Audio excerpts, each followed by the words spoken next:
I'm Wilf Hanni, party leader of the BC Conservative Party and your candidate for Kootenay East. The BC Liberals claim that a vote for the Conservatives will split the vote and elect the NDP. Well, you could only split the vote if you had two Conservative parties in British Columbia. The BC Liberals are not a Conservative party. They're not even a good imitation. They are turning so far to the left that it is now hard to distinguish them from the NDP.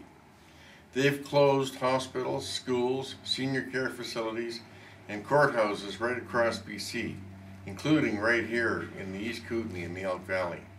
They've forced the carbon tax on us. They sponsored the 2010 Winter Olympics at a cost of $5.7 billion and a deficit of $2 billion that even your grandchildren are going to be paying for. They're giving away our rivers and lakes to foreign interests. Rafe Mayer is so upset by this that he's urging people to vote NDP, but that would be a mistake.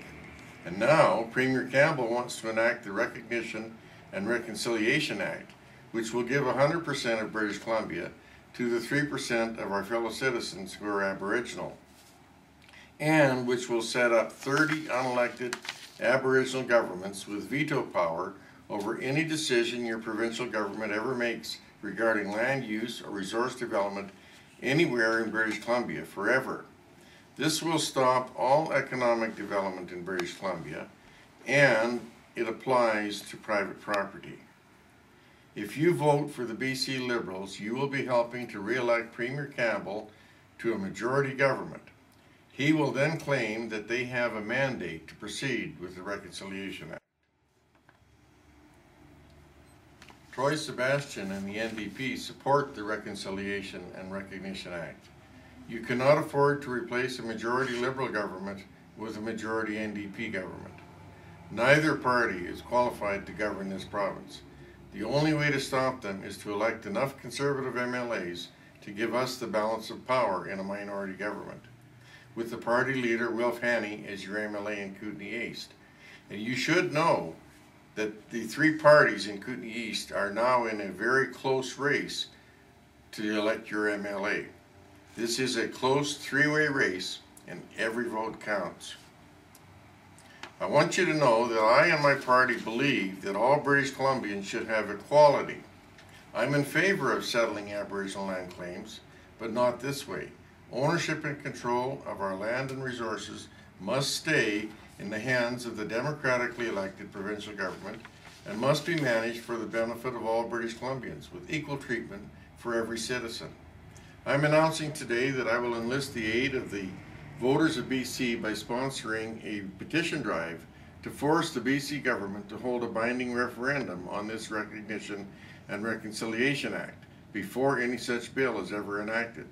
If Premier Campbell unilaterally proceeds with this legislation before the referendum is final, I'll sponsor a petition for a referendum to have the act repealed. If he still insists on proceeding and not holding a referendum, I and our party will take this to the Supreme Court of Canada to force him to hold a referendum and let the people decide this important issue. Our party intends to address other issues as well. There are a number of issues facing British Columbia, including the carbon tax. The BC Conservative Party will support cancelling the carbon tax. We will not support replacing it with an NDP-style environmental levy, which is simply a carbon tax at the wholesale level that you pay anyway. And we will not support replacing it with a cap-and-trade system. We will not support any punitive taxation whatever on carbon dioxide production.